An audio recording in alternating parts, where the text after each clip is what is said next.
পাকিস্তান আর বাংলাদেশকে পৃথিবীর মানচিত্র থেকে মুছে দেওয়া দরকার, দাবি অর্জুন সিং এর।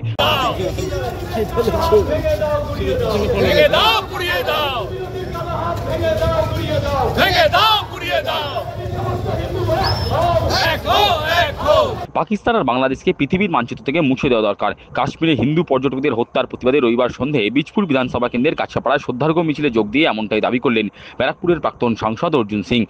পাকিস্তান আর বাংলাদেশ দুটোকে পৃথিবীর মানচিত্র থেকে মুছে দেওয়া দরকার।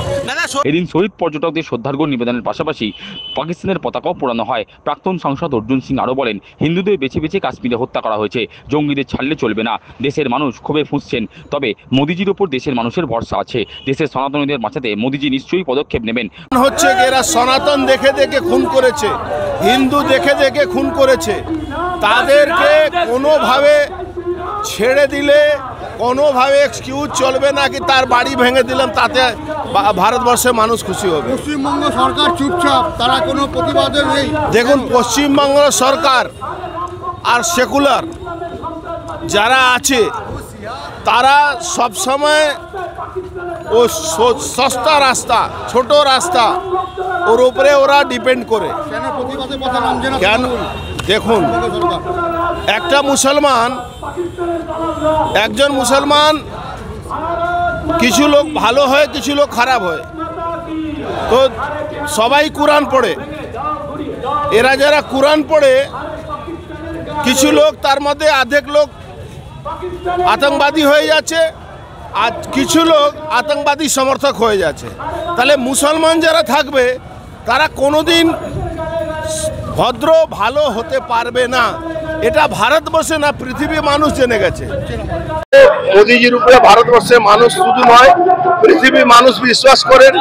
আমরা আশা করব সনাতন হিন্দুকে বাঁচাবার জন্য মোদিজি নিশ্চয়ই বড় পদক্ষেপ নেবেন।